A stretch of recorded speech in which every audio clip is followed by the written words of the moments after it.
maka ketahui olehmu bahwasanya muqaranah majzuniyah itu muqaranah segala ahlil has daripada majzu di tingkat para khusus ya, khusus. Bermula mereka itu dihadirkan niat itu pada salat daim. Salat daim tiada dengan waktu, tiada dengan ketika, dan pada waktu yang sempurna. Maka hadirkan niatnya pada ketika mengambil wudhu dan ketika takbiratul ihram. Jadi ini tingkat salat daimun. Daim itu salat yang tiada berkesudahan. Salat sepanjang masa. Sama ada pagi, sore, siang, dan malam, semua waktu adalah sama. Salat. Jadi tingkat salat ini itulah yang disebut tanha anil fahsya iwal munkar. Karena salat di level itu karena dia tidak dibatasi waktu, berarti masuk hakikat solat itu berdialog. Berdialog. Ada ndak hidup kita yang tidak pernah berdialog? 1 jam dalam sehari. Artinya zahir dengan batin. Ada yang tidak berdialog? Semuanya berdialog. Itulah disebut tingkat daimun. Senantiasa. Hadap yang tidak bermasa, tidak berkira, senantiasa. Kalau kita duduk di level itu, pengertian sholat itu, umpamanya Bunda Indra datang sanin. Kalau satin itu beda artinya, itu pakaian. Datang sanin, mak sanin, sanin demam, tolong doakan agar sanin sehat. Jawabannya, saya sholat dulu ya. Gimana pemahamannya itu? Duduk di level ini. Berarti pemahamannya sholat di situ bertanya dulu ke Rabbani. Kalau kata Rabbani, doakanlah dia sehat tuh. Sehat itu. Tapi kalau kata Rabbani, tak akan sehat dah. Kan tahu kita, Bu. Saat orang bertanya itu kan tahu kita langsung. Itu tidak akan sehat tuh 2 hari kok. Itu tidak akan sehat seminggu nih. Ini sehat nih. Pada itu disebut salat daim. Bertanya dulu ke dalam. Selamat tuh. Dan pasti itu. Maka apabila duduk di level daim ini, pastilah selamat. Sebab setiap kita berbuat zahir, pasti dialog dia zahir ini dengan batin. If'al yang akan dilakukan if'al Allah, pasti dialog dengan Allah, dengan Rabbani. Ingin pakai baju Golkar nama tadi di wajah. Iyalah ya, Golkar. Nyup setia aja Golkar, kemana ya? Dari dahulu sampai sekarang aja dulu. Iya. Itu kan sholat kita tadi dulu. Itu pakai. Iyalah. Baru kita ambil tuh. Itu yang daim itu. Maka saat kita berbuat yang tidak baik, itu kan ngomong dia. Itulah hakikat sholat berdia. Iya karena na'budu, iya karena ta'in. Itu yang sembah itu. Itu yang mengabdi itu. Tidak mendengar kecuali kata Rabbani. Kalau katanya jangan. Maka setahun kita mendengarkan di situ, sholat di level itu, takkan pernah yang salah ditunjukkan. Takkan pernah. Kita yang salah karena membantah. Bantah. Jam buat juga lai tahu asam tu nya. Nya ndak suka Pak Haji dulu yo katanya. Dibuat juga. Sampai ke belakang. Buatlah ke Isabella tu ndak dibuat. Jadi orang siap. Itu ibaratnya. Itu yang daim. Lari dia. Itu yang daim. Nah, kalau untuk level zahirnya, praktek daim itu berawal dari saat mengambil wudhu. Jadi saat mengambil wudhu, gimana daimnya? Kalau kita laki-laki, kami laki-laki kadang-kadang Bu, tuh kencing berdiri kita, mau istinja, itu ngomong dia tuh. Ngomong batin itu tuh. Itu yang sholat tuh ada di situ tuh. Kenapa enggak berdiri? Kan kalau tahu dibilangnya duduk ini begini. Saat kita mulai berwudu, tuh adab tuh, ada aturan. Betul dah Bu? Tapi kita tidak berpakaian selai benang pun. Kan ngomong batin tuh. Kok tidak beradab ya? Kita berniat menemui yang maha suci. Ngomong dia. Itu yang daim tuh. Kalau lah ngomong dia, minimal pakai landuk. Itu dia. Baru beradab. Sebab adab itu adalah puncak daripada keilmuannya. Adab. Jadi puncak ilmu itu adab. Jadi semakin, maka orang dulu bilang, semakin berilmu laksana padi berisi. Semakin bernas, semakin merunduk. Semakin bernas, semakin merunduk. Kalau tidak bernas, berdiri aja dia Bu. Nah, berarti padi itu, apa nama itu Bu? Bahasa Sanskerta ampo nama. Ampo nama ya. Jadi kalau belum sampai kita di pemahaman dan beramal di setakat itu, tentu tidaklah masak nasi itu kena jauh periuk dari api. Apa maksudnya? Jauh panggang dari api. Itu daim ya. Lalu kapan puncaknya? Dikarenakan itu adalah pada ketika takbiratul ihram. Kan itu kenyataannya Bu. Apa dia bukti? Ada berniat, nampak digerakan Allahu Akbar. Jadi kalau begitu Allahu Akbar itu kena muqarana tentu dengan rasa. Bukan dengan if'al zahir. Tapi rasa yang menzahirkan if'al. Rasa yang menzahirkan gerak.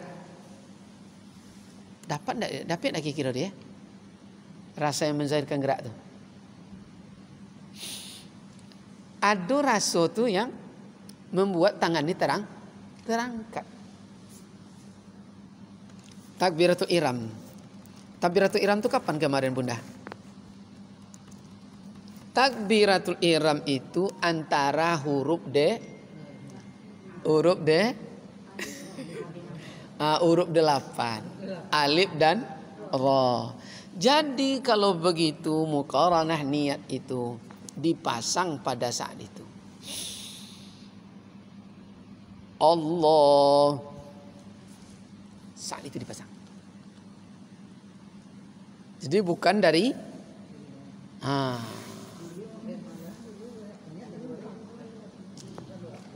dulu kita sering membaca lafaz niat. Dan itu pun tidak dalam muqaranahnya.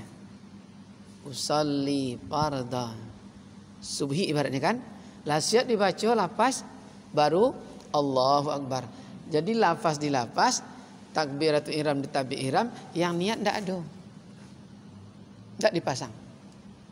Makanya karena tidak diseimbangkan luar dan dalam, maka selama sholat tuh, ya luar dalam dia. Luar dalam. Kadang ingat saat sholat, kadang ingat deh. Potong lah janji ya. Ingat lo balik sholat. Iya itulah.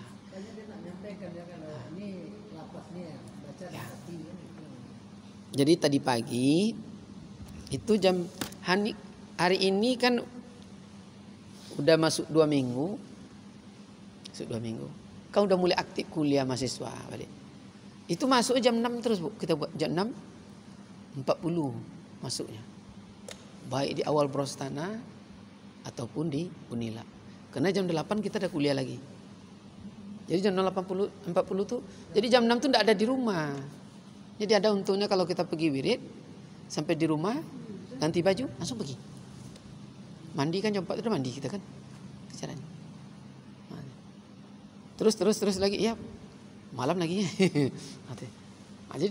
Jadi gitulah caranya. Jadi bukti dia berniat itu ada di tuntasnya di saat takbiratul ihram. Allah, situ puncaknya. Maka kita Imam Ghazali itu minimal solat yang khusyuk itu paling dangkal saat takbiratul ihram. Bisa sampai Al-Fatihah. Sanggup sampai salam. Kalau di takbiratul ihram tidak ada muqaranah itu.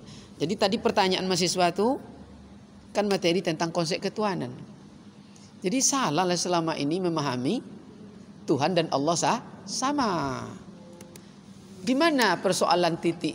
Kok bisa seperti itu? Jawabannya sama dengan Bunda tadi.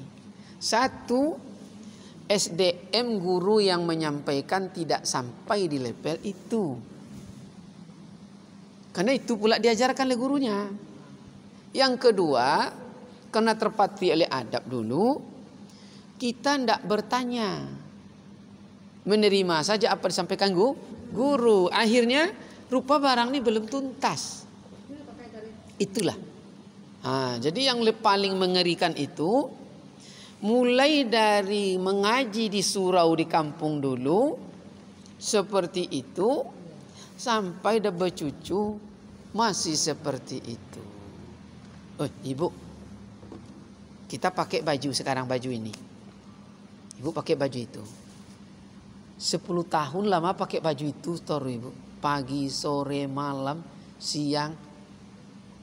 Nanti malam sebelum tidur cuci. So pakai lagi, gosok lagi. Kira-kira bagaimana perasaan? Baju kita sendiri ya. Ancak. Umpama buat aja baju kartu terus kan. Pakai wirid, pakai apa saja. Pokok besok pagi pakai baju itu lagi. Pakai itu tadi. 10 tahun lah mau. Tidak nyaman ya. Tak nyaman. Itu baru baju zahir. Baru baju zahir. Pakaian sesungguhnya itu adalah takwa. Apa takwa itu? Amal ibadah. Jadi apa pakaian kita? Ibadah. Jadi ibadahnya kalau waktu SD-nya seperti itu minimal dinaikkanlah sedikit levelnya. Bukan rakaatnya ditambah ya, tapi kualitas pemahamannya. Nah, itu dia. Coba bayangkan. Ridwan ingat ya. Dari Ridwan di kampung kan umur 7 tahun tuh kan 6 tahun tuh karena kita di musola tuh ngaji tuh Bu. Allah. Sampai mati. Allah. Nggak mau berubah ya. Jadi perubahan itu adalah pembaharuan. Pembaharuan itu adalah kemajuan. Maka teori komplit itu ada diciptakan kadang. Jadi perlu ada pembaharuan. Maka dibuat oleh Nabi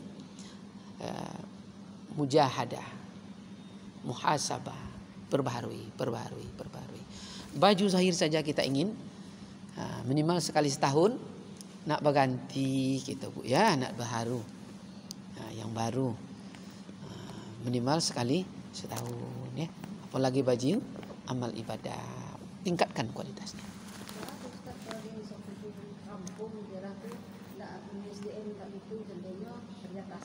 Ya. Tapi kan jarang. Kami ke tempatan kami pengajian dulu tuh meritu sampai ini tuh baru tuh salah. Makanya di dalam Islam kemarin di Kasiful Asrar itu bab pertamanya tidak sama dengan kitab fikih. Cara pemahamannya di kitab fikih, hampir seluruh kitab fikih itu diawali dengan bab toharo, diawali dengan bab bersuci. Tapi Kasiful Asrar dia membahas diawali dengan kewajiban menuntut ilmu. Nah, itu dia. Karena amal ibadah tanpa ilmu dia tertolak, nilainya fasik. Jadi kalau fasik, orang fasik tidak boleh dijadikan pemimpin, tidak sah jadi wali, tidak sah jadi wali itu wali nikah ya, tidak sah jadi pemimpin, tidak sah jadi saksi. Itu kemarin. Nah jadi utlubul ilma itu wajib untuk ilmu. Jadi terlambat enggak. Jadi salah selama ini enggak. Kenapa tidak? Karena itu setakat kajian fikih. Kalau di kajian fikih, hukumnya hukum fikih, hukum fikih, hukum. Ingat kajian yang kemarin Bunda, usuluddin, fikih, tasawuf. Usuluddin tentang asal ini, fikih kaji ilmu yang mengkaji sah dan batal suatu amal ibadat yang zahir. Karena pengkajiannya sah dan batal, dia punya syarat dan rukun. Selama memenuhi syarat dan rukun, dia sah secara hukum. Udah ada nilainya? Belum tentu. Kapan ada nilai? Di ilmu tasawuf. Ilmu tasawuf, ilmu tentang rasa yang mengkaji, diterima kualitas amal ibadah atau ditolak. Apa yang menyebabkan tertolak?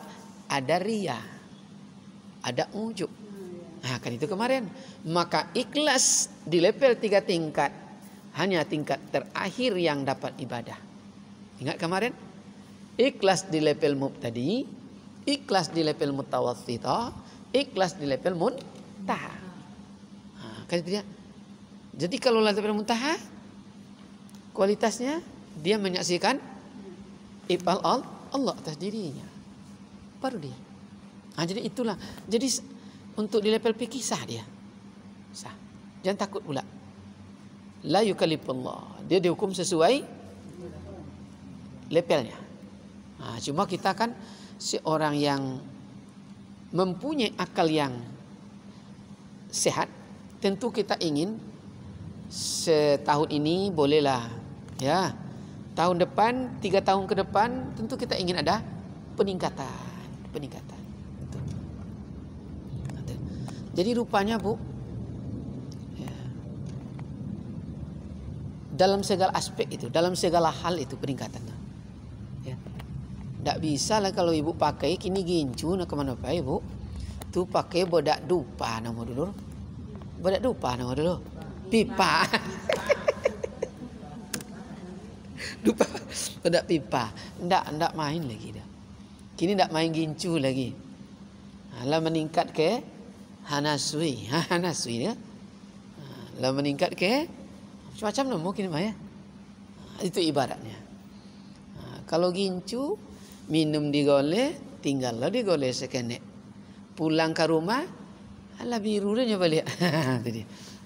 Lengket dia tinggal ya kualitasnya. Itu tingkatnya di nilai Allah. Kalau di level Allah, Allah tuh adil. Cuma kalau dapat tentu kita ingin terbaik. Di level Allah, "Faman ya'mal misqala dzarratin khairan yarah." Tetap ada nilai. Cuma nilainya kalau dapat ya A lah ya, enggak kan A plus. Ini dapat nilai Bu, tapi 0. Kan kacau itu. Nilai ikut coret-coret di kertas itu kan? Upah nulis dapat nilainya 0. Begitu pulang dia yang jual cabai ya. Ang cabai lo bawa pulang nilainya. Apa maksudnya Bu? Yo merah. Tuh. Itu dia. Itu dia ya. Tingkat para aulia.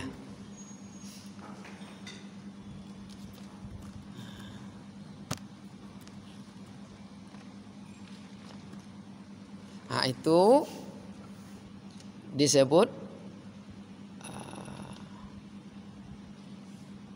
di level muqaranah majazuniyah ya. Takbiratul ihram. Muqaranahkanlah niat itu dengan takbiratul ihram dimulai dengan alif pada Allah dan disudahi dengan Allah pada kalimat akbar. Maka berkekalanlah hingga salam, yaitu hakul maut. Apa tulisannya situ? Hakul maut. Apa hakul maut? Artinya sekali-kali tiada berubah niatnya, yakni dijadikannya ayat seperti atau tubuhnya seperti mayat adanya. Jadi mengikut. Kalau mayat pun ada mayat tu bantau. Tidak bantau buat jaya. Dimerengkan ke kanan, diam aja mayat tu. Mereng ke kiri, diam aja dia. Diterentangkan, diam aja. Berarti tidak membantah seperti mayat. Dia apa dia? Hakul maut. Secara hakikat kita mayat. Itu yang disebut mematikan diri. Jadi di situ dituntut oleh Allah. Allah hadir Allah. Apa dia yang didengar? Kan dia begitu kita Allah Akbar, kan dia mulai itu, Bu. Ni baca iftitah katanya. Betul, Bu? Ikuti iftitah tu. Inni wajjahtu. Tapi kalau tidak seperti mayat hidup kita, inni wajjahtu. Ini mulai hati keluar, pikiran keluar. Inni wajjahtu. Ngapalah anak-anak tu ikut main di luar.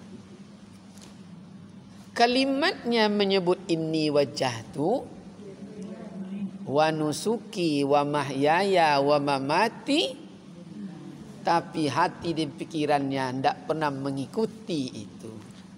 Pergi keluar sana. Berarti dia membantah.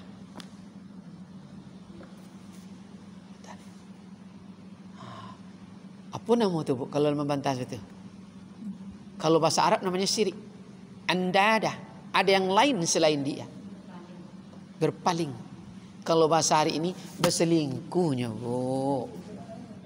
Selingkuh. Maka dihukumlah kafir zindik dia. Itulah dibilang dalam Al-Quran zahirnya, banyak orang solat, sebenarnya dia tidak solat. Bermain-main dengan Allah. Maka tidak akan dapatlah ketenangan batin.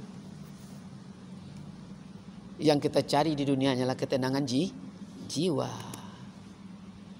Jadi rumah megah belum tentu. Ya. Istri cantik belum tentu. Suami gagah belum jamin.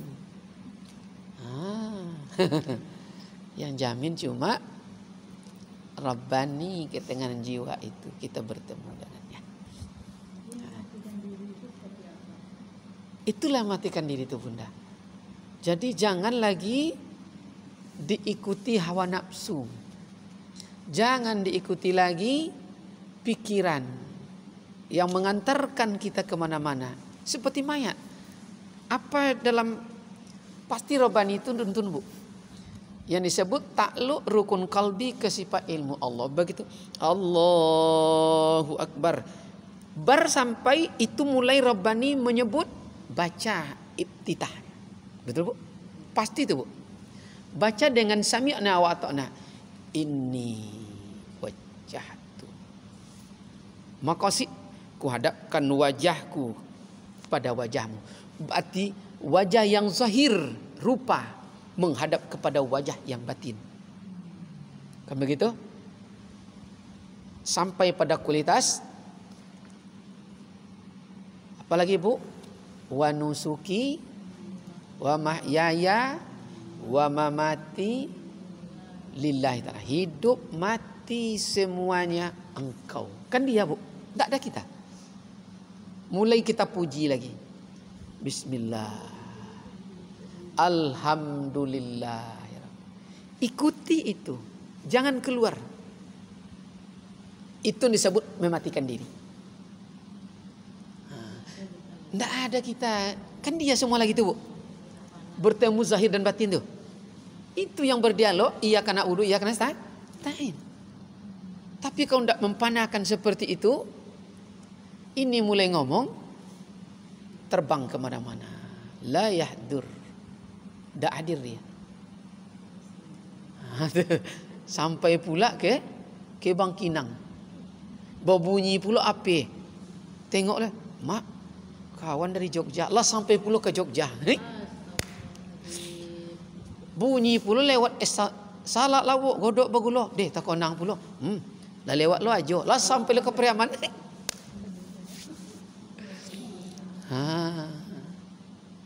Berarti belum takluk dia. Maka belum mematikan diri posisinya. Terombang ambing.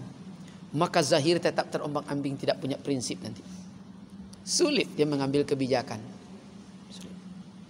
Jadi mematikan diri itu tidak bisa sholat serentak. Jadi sekali itu yang bisa jadi itu salah itu. Kembali balik ke Islam.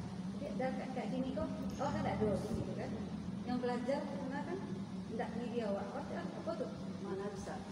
Artinya kita ini tidak ada kan gitu. Pokoknya untuk proyek yang mematikan diri kan itu.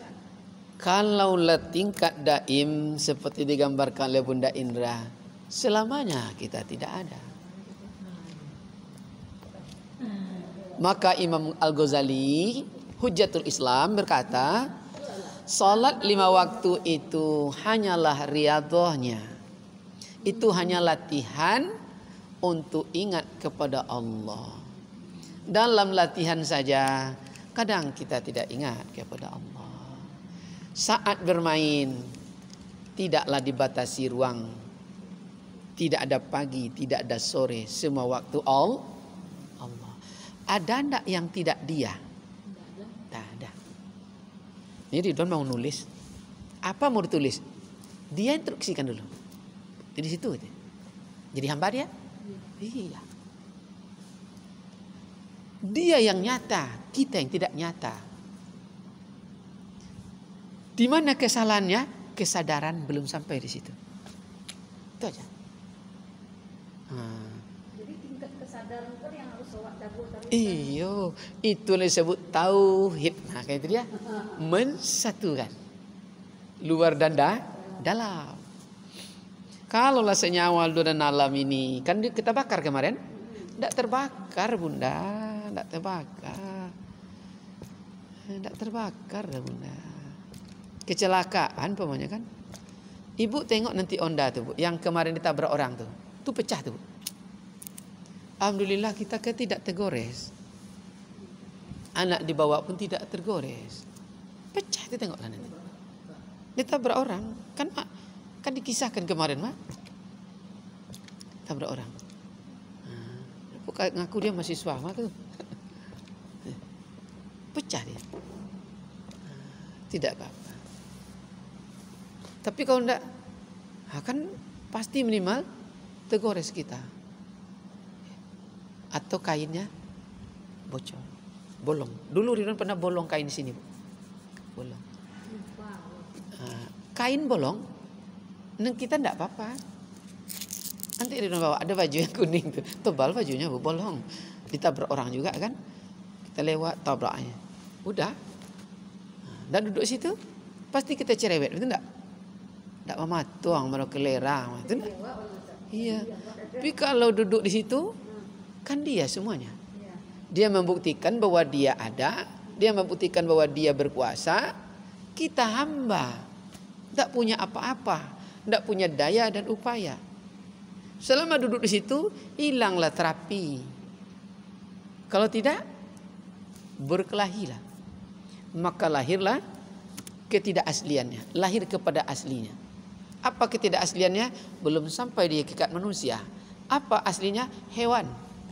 Maka yang ngomong anjing yang lelok lawan, "Ai kambing, jumpalah anjing je kambing di jalan tuh." Betul? Iya. Kalau hewan ketemu, mulutnya beda-beda. Betul tak? Jadi lele. Makanya orang dulu bilang, apa kata orang dulu Bunda? Kalau engkau berjalan besok nak, ketemu dengan si A yang bawa monyet. Lalu monyet tu cibirnya kamu. Jangan kamu cibir pula monyet tu, kata orang tua dulu.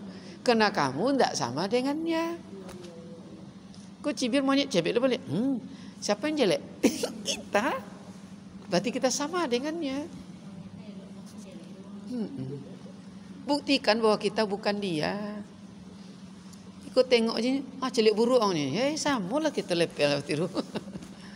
Itu dia. Itu yang daim ya. Daim. Memang jadi kalau bukti kayu itu tinggi, dia selalu mendapatkan angin.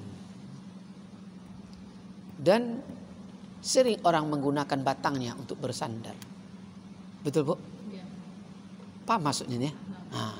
Ini kan udah kajian di level ini ya. Jadi bukti kita nanti bertambah kualitas itu, pertama nampak jahil kita. Nampak kita tidak punya apa-apa. Nampak kita bodoh. Itu tanda bertambah ilmu. Nampak kita jauh dari kebenaran. Nampak kita banyak dosa. Itu tanda berilmu. Lalu Allah lepatahna. Aku tidak yakin. Benar kamu, aku yang kau cintai. Betul tak, Bu?